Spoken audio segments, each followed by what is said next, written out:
विद्यार्थी मित्रांनो नमस्कार. आपण आज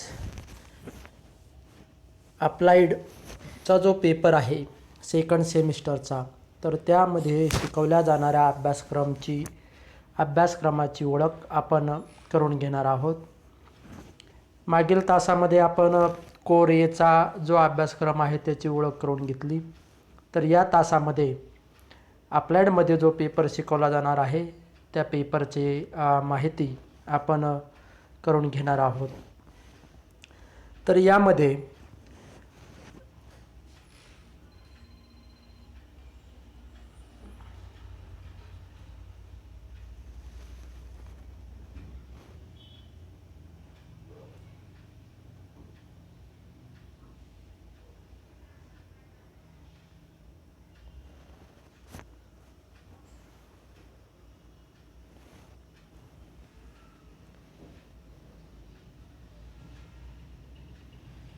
यामध्ये आपल्याला यावेळेस जो अभ्यासक्रम आहे तर त्या अभ्यासक्रमासाठी अप्लाइडमध्ये जो त्यालाच इंग्रजीमध्ये मायक्रो फायनान्स असं म्हणतात. मागील सत्रामध्ये आपण अप्लाइडमध्ये जो अभ्यास केला त्यामध्ये होतं मानव विकासाचे अर्थशास्त्र. हा अप्लाइडसाठी आपल्याला पेपर होता.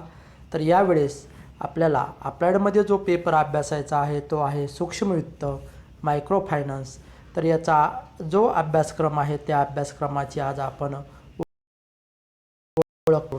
आता यामध्ये पहिलं चॅप्टर जे आहे, पूर्वीप्रमाणेच आपल्याला या पेपरसाठी सुद्धा 4 चॅप्टर जे आहेत ते अभ्यासायचे आहेत.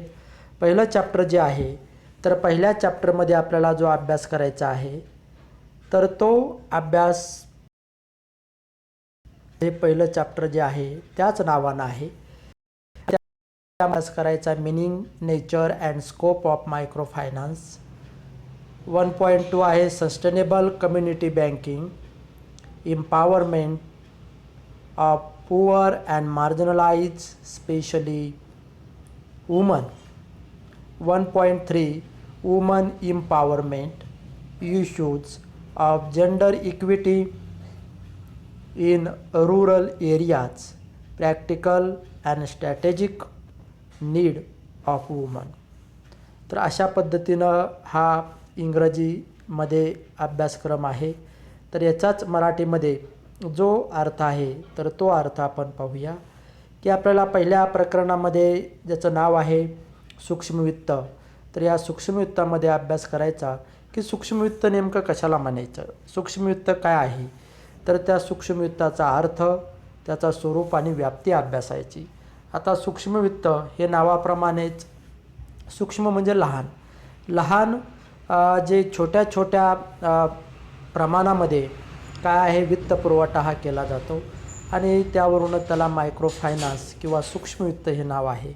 आणि मग छोटी छोटी रक्कम एखाद्या व्यक्तीला काय आहे लहान रक्कम ही काय आहे कर्ज म्हणून उपलब्ध करून दिली जाते किंवा त्याला वित्त पुरवठा केला जातो आणि त्यामधून त्याला स्वयंरोजगार जो आहे तर तो स्वयंरोजगार हा उभा करण्यासाठीही वित्त पुरवठा केला जातो. तर अशी सूक्ष्म वित्त जे आहे तर या सूक्ष्म वित्ताचा आपल्याला अभ्यास करायचा.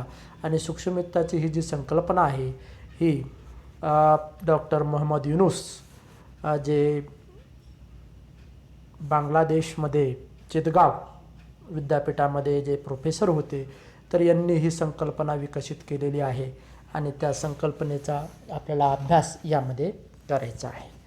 तर या अनुषंगाने सूक्ष्म वित्ताचा अर्थ, स्वरूप आणि व्याप्ती त्याचा अभ्यास आपण त्यामध्ये पहिल्या प्रकरणामध्ये पहिल्या मुद्द्यामध्ये करणार आहोत. दुसरा मुद्दा आहे शाश्वत सामुदायिक बँक आणि त्यामध्ये आपल्याला जी ही शाश्वत सामुदायिक बँक आहे सूक्ष्म वित्ताच्या रूपानं, तर यामध्ये अभ्यास करत असताना आपल्याला जो अभ्यास करायचा तर त्यामध्ये शाश्वत सामुदायिक बँकेचा अभ्यास करत असताना गरीब व सीमांत महिलांचे सबलीकरण कसं करता येईल तर त्या अनुषंगाने हा अभ्यास आहे की ज्या पुअर आहेत, ज्या मार्जिनलाइज आहेत, तर अशा महिलांच्या संदर्भात आपल्याला अभ्यासक्रम यामध्ये करायचा आहे, अभ्यासायचा आहे. आणि मग त्या महिलांचं सबलीकरण, सक्षमीकरण किंवा आपण त्याला इंग्रजीमध्ये इम्पॉवरमेंट म्हणतो. तर हे इम्पॉवरमेंट कसं साध्य करायचं, तर त्या अनुषंगानं तो अभ्यासक्रम या दुसऱ्या मुद्द्यामध्ये आहे. तिसरा मुद्दासुद्धा महिला सबलीकरणाच्या संदर्भात आहे. आणि महिला सबलीकरणाच्या संदर्भात मग ग्रामीण भागामध्ये लिंग समानता, ज्याला आपण स्त्री पुरुष समानता म्हणतो, तर त्या स्त्री पुरुष समानताच्या अनुषंगानं तो मुद्दा आहे की ग्रामीण भागामध्ये लिंग समानता कशी आहे. तर त्या लिंग समानतेच्या संदर्भात आपल्याला तो अभ्यास करायचा आहे. आणि त्यामध्येच काही प्रात्यक्षिकं ज्या आपल्याला जी आहेत ती प्रात्यक्षिकं आणि महिला सबलीकरणासाठी काही व्यूहनीती जी आहेत, तर त्या व्यूहनीतीची गरज आपल्याला काय व्यूहनीती अवलंबवता येईल, तर त्या व्यूहनीतीचा अभ्यास आपल्याला यामध्ये करायचा आहे. तर अशा पद्धतीचे चॅप्टर जे आहे सूक्ष्म वित्ताचे बेसिक काही ज्या संकल्पना आहेत त्या संकल्पना आपल्याला या प्रकरणामध्ये अभ्यासायच्या. आता सेकंड युनिट जे आहे, तर सेकंड युनिटमध्ये आपल्याला सेल्फ हेल्प ग्रुप्स जे आहेत, तर सेल्फ हेल्प ग्रुप्स ही संकल्पना अभ्यासायची, ज्याला आपण स्वयंसहाय्यता गट असं म्हणतो, किंवा त्याला आपण बचत गट असं म्हणतो, किंवा त्याला आपण स्वयंसहाय्यता समूह असं म्हणतो. तर आपण वेगवेगळे नावं आहेत. तर याला इंग्रजीमध्ये एकच नाव आहे की सेल्फ हेल्प ग्रुप्स. तर हे सेल्फ हेल्प ग्रुप्स ही संकल्पना आपल्याला या प्रकरणामध्ये अभ्यासायची. 2.1 यामध्ये आहे self help groups and self help promotion concept elements. 2.2 structure and precaution to be taken while from SHGS. यालाच हा संक्षिप्त शॉर्ट फॉर्म आहे सेल्फ हेल्प ग्रुप्सचा, SHGS. 2.3 आहे saving operation of SHGS, credit operation of SHGS आणि role of NGO. तर हा इंग्रजी अभ्यासक्रम दुसऱ्या चॅप्टरमध्ये आपल्याला अभ्यास आहे. त्याचा मराठीमध्ये भाषांतर जे आहे, तर ते आहे प्रकरण दुसरे स्वयंसहाय्यता गट. आता यामध्ये पहिला जो मुद्दा आहे की स्वयंसहाय्यता गटाची संकल्पना, स्वयंसहाय्यता गटाचे घटक, स्वयंसहाय्यता गटाचे त्याला स्वयंसहाय्यता प्रोत्साहन. तर अशा वेगवेगळ्या यामध्ये आपल्याला अभ्यास करायचा. मग स्वयंसहाय्यता गटाची संकल्पना कशी समोर आली, तर त्याचा अभ्यास आपल्याला करायचा आहे. स्वयंसहाय्यता गट म्हणजे काय, स्वयंसहाय्यता गट यामध्ये येणारे लोक हे समविचारी असतात, एकाच विचाराचे असतात आणि त्यांच्या ज्या काही अंतर्गत गरजा आहेत त्या गरजा भागवण्यासाठी ते एकत्र येऊन काय आहे गटाची निर्मिती करतात. तर या अनुषंगाने जी काही संकल्पना असतील त्या संकल्पना आपल्याला अभ्यासायच्या. त्यामध्येच स्वयंसहाय्यता गटाचे जे काही ज्याला आपण व्याख्या म्हणतो त्या व्याख्याचा सुद्धा आपल्याला अभ्यास करायचा. त्यानंतर आहे स्वयंसहाय्यता गटाचे घटक काय आहेत, तर त्या घटकांचा सुद्धा आपल्याला अभ्यास करायचा आहे की स्वयंसहाय्यता गटाचे घटक. मग स्वयंसहाय्यता गटाचे घटक उदाहरणार्थ बचत आहे महत्त्वाचं, त्याच्यानंतर पत आहे, त्याच्यानंतर घेतलेलं कर्ज जे अंतर्गत कर्ज आहे ते कर्ज परतफेड करणं आहे. तर अशा वेगवेगळे त्याचे जे महत्त्वाचे घटक आहेत ते घटकसुद्धा आपल्याला अभ्यासायचे आहेत की स्वयंसहाय्यता गटाचे महत्त्वपूर्ण घटक कोणकोणते आहेत, तर त्या घटकांचा अभ्यास आपल्याला त्यामध्ये करायचा आहे. आणि नक्की काही प्रोत्साहनपर कार्यक्रम आहेत का त्यासाठी, तर ते प्रोत्साहन आपल्याला अभ्यासायचं आहे. त्यानंतर आहे स्वयंसहाय्यता गटाची संरचना कशी असते. मग स्वयंसहाय्यता गटाची संरचना अभ्यासत असताना त्यामध्ये किती सदस्य असावे, किमान किती असले पाहिजे, कमाल किती असले पाहिजे, त्यानंतर किमान 10 आणि कमाल 20 सदस्य हे असावे लागतात. त्यानंतर यामध्ये एक अध्यक्ष असतो, सचिव असतो. तर अशा पद्धतीने त्याची जी काही संरचना आहे तर ती संरचना आपल्याला त्यामध्ये अभ्यासायची आहे. आणि नंतर आहे की स्वयंसहाय्यता गट टिकण्यासाठी काय पूर्व काळजी घेतली पाहिजे, तर ही पूर्व काळजी महत्त्वाची आहे. तर त्या पूर्व काळजीचे काही वेगवेगळे आपल्याला त्याचे मुद्दे आहेत की कोणकोणत्या पूर्व काळजी घेतल्या पाहिजे की स्वयंसहाय्यता गट हा खूप वर्ष टिकावा, दीर्घकाळ टिकावा, त्यासाठी काय केलं पाहिजे, काय काळजी घेतली पाहिजे, सभासदांनी कसं वागलं पाहिजे, सभासदांनी ज्या काही बैठका होतात त्या बैठका अटेंड केल्या पाहिजे, त्यांचा एकमेकावर विश्वास असला पाहिजे. असे काही जे मुद्दे आहेत तर त्या मुद्द्याच्या अनुषंगाने आपण त्यामध्ये अभ्यास करणार आहोत. आणि तिसरा मुद्दा आहे की स्वयंसहाय्यता गटाची बचत प्रक्रिया. तर बचत प्रक्रिया कशी असते, बचत कशी केली जाते, महिन्याला असेल, हप्त्याला असेल, तर अशा त्या पद्धतीने बचत प्रक्रिया ही राबवली जाते. त्यानंतर आहे स्वयंसहाय्यता गटाची पतप्रक्रिया, की पतप्रक्रिया कशी आहे. आणि यामध्ये सर्वात महत्त्वाचा मुद्दा आहे की सेवाभावी संस्थाची भूमिका, की बचत गटाची वाढ जी आहे, बचत गटाचा विकास जो आहे, तर बचत गटाचा विकास व्हावा यासाठी सेवाभावी संस्था, ज्याला आपण NGO म्हणतो, तर या NGOची भूमिका काय आहे, काय महत्त्वाची भूमिका आहे, काय कार्य करतं, तर त्याचासुद्धा अभ्यास आपल्याला या प्रकरणामध्ये करायचा आहे. तर तिसरं प्रकरण जे आहे, तिसरं युनिट जे आहे, तर तिसऱ्या युनिटमध्ये आपल्याला यामध्ये अभ्यास जो करायचा तो आहे असेसमेंट आहे. त्यामध्ये 3.1 monitoring and evaluation impact of assessment of saving and credit programme.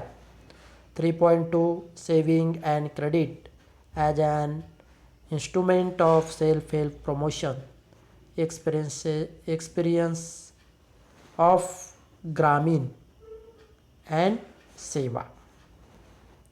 3.3 role of राष्ट्रीय महिला कोश. आता प्रकरण तिसरं मराठीमध्ये त्याला मूल्यांकन असं, इंग्रजीत असेसमेंट आणि त्याला मूल्यांकन असं नाव आहे प्रकरणाचं. त्यामध्ये पहिला मुद्दा जो आहे तो अभ्यासायचा की नियंत्रण व मूल्यमापन. आता मग यामध्ये नियंत्रण काय आहे, बचत आणि पत कार्यक्रमाचे मूल्यांकनाचे काय परिणाम होतात, म्हणजे चांगले वाईट दोन्ही अंगानं, तर दोन्ही बाजूनं त्याचे बचत आणि जी काही पत आहे, तर या बचत आणि पत प्रक्रियेचे काय, कार्यक्रमाचे काय परिणाम होतात, तर त्याचं मूल्यांकन आपल्याला यामध्ये करायचं आहे. दुसरा मुद्दा आहे की स्वयंसहाय्यता प्रोत्साहनाचे बचत व पतसाधने. आता इथं पत आहे, पत्ता झालं, हे आहे पतसाधने. मग पतसाधने जी आहेत, तर पतसाधनामध्ये मग बचत आणि पतसाधने कोणकोणती आहेत.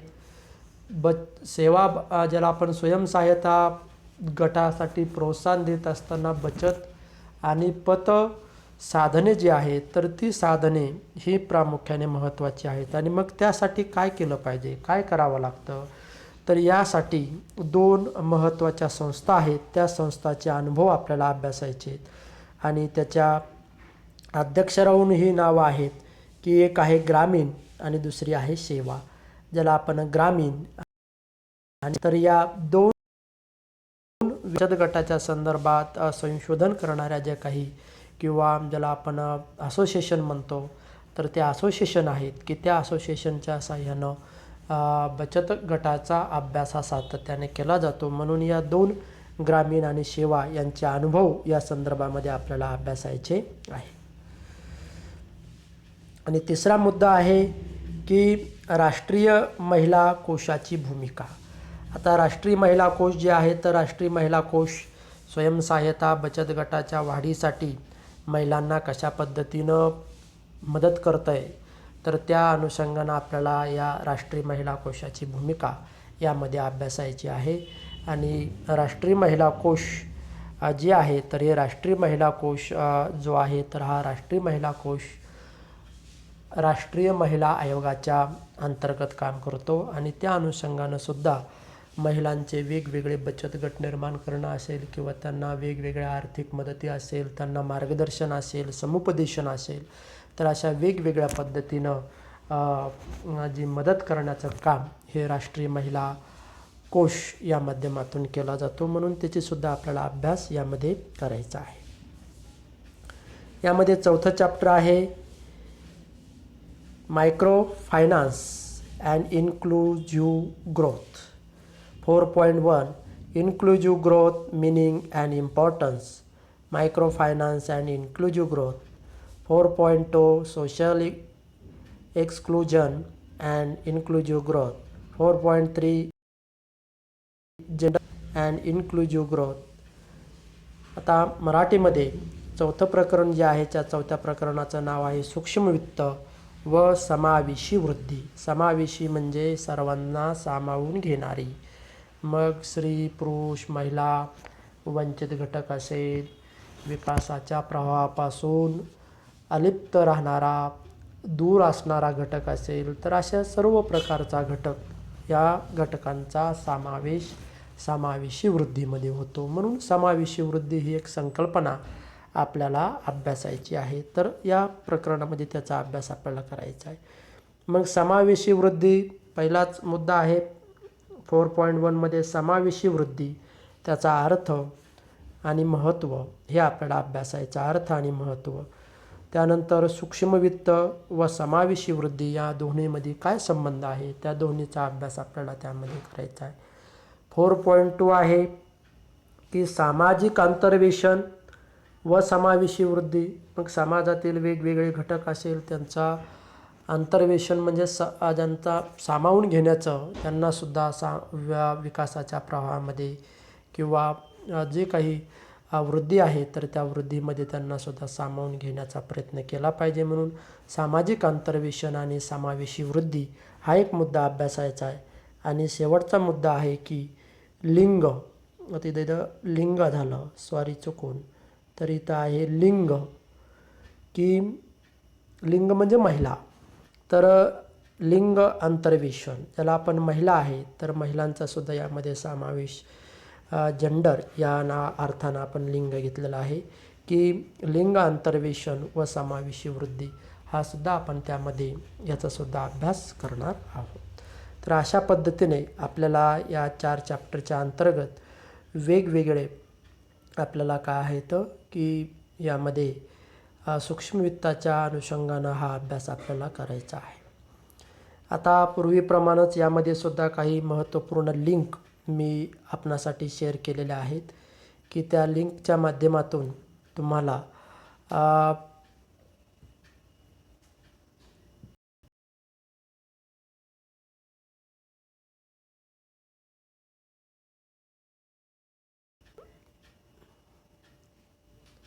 त्या लिंकच्या माध्यमातून तुम्हाला ह्या अभ्यासक्रम आता येईल. कोणत्याही निळ्या अक्षरामध्ये असणार आहे अर्थशास्त्र अभ्यासक्रम, यावर तुम्ही क्लिक केलं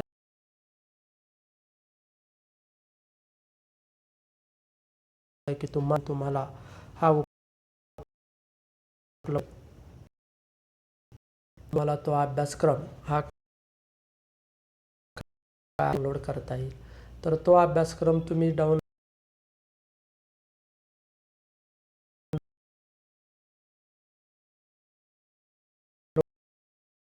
हा